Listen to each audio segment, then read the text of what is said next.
Hi ಎಲ್ಲರಿಗೂ ನಮಸ್ತೆ. Welcome back to my YouTube channel Eshwari vlogs. ಇವತ್ತು ಮಾರ್ನಿಂಗಿಂದನೇ ವ್ಲಾಗ್ನ ಸ್ಟಾರ್ಟ್ ಮಾಡ್ತಾ ಇದ್ದೀನಿ. ಮಾರ್ನಿಂಗ್ ಎಳ್ನೀರನ್ನ ಕುಡಿಯೋದ್ರಿಂದ ತುಂಬ ಹೆಲ್ತ್ ಬೆನಿಫಿಟ್ಸ್ ಇದೆ.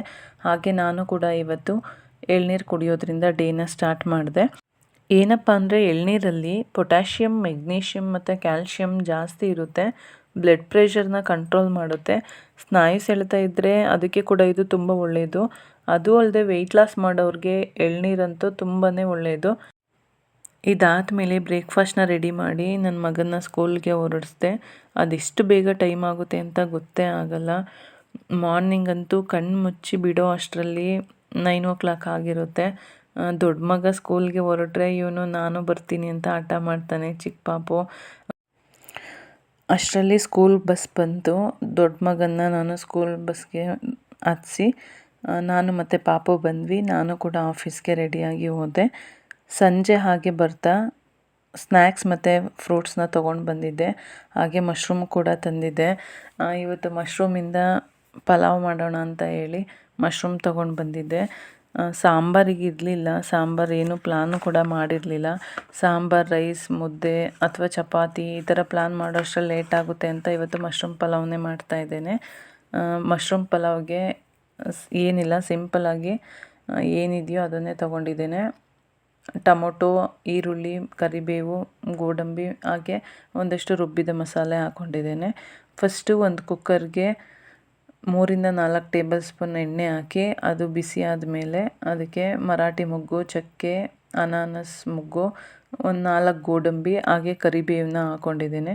ಇದನ್ನು ಸ್ವಲ್ಪ ಹೊತ್ತು ಫ್ರೈ ಮಾಡಿದ ಮೇಲೆ ಹೆಚ್ಚಿಟ್ಕೊಂಡಿರೋಂಥ ಆನಿಯನ್ನ ಹಾಕಿ ಚೆನ್ನಾಗಿ ಕೆಂಪು ಬಣ್ಣ ಬರೋ ಥರ ಫ್ರೈ ಮಾಡ್ಕೋಬೇಕು.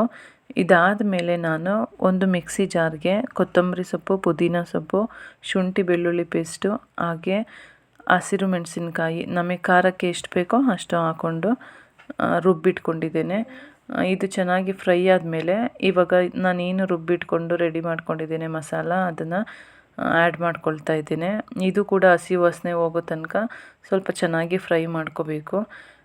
ತುಂಬ ಚೆನ್ನಾಗಿ ಬರುತ್ತೆ.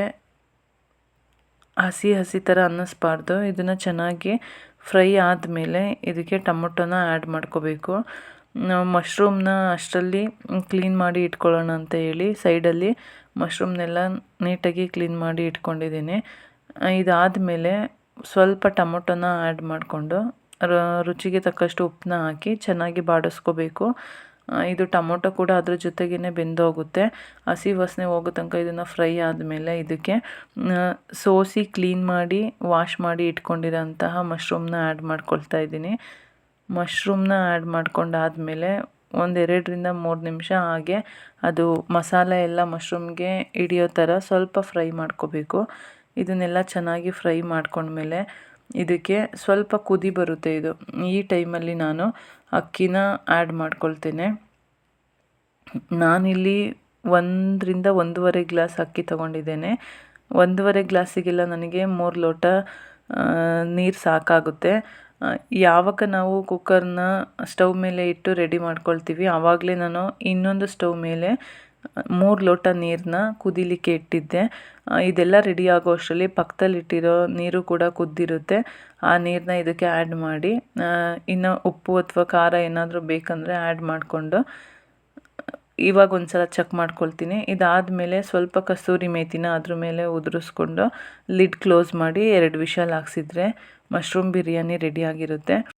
ಮಶ್ರೂಮ್ ಬಿರಿಯಾನಿ ತುಂಬ ಚೆನ್ನಾಗಾಗಿತ್ತು. ನೀವು ಕೂಡ ಮನೆಯಲ್ಲಿ ಒಂದು ಸಲ ಮಶ್ರೂಮ್ ಬಿರಿಯಾನಿನ ಟ್ರೈ ಮಾಡಿ ಹೇಗಿತ್ತು ಅಂತ ಕಮೆಂಟ್ ಮಾಡಿ ತಿಳಿಸಿ.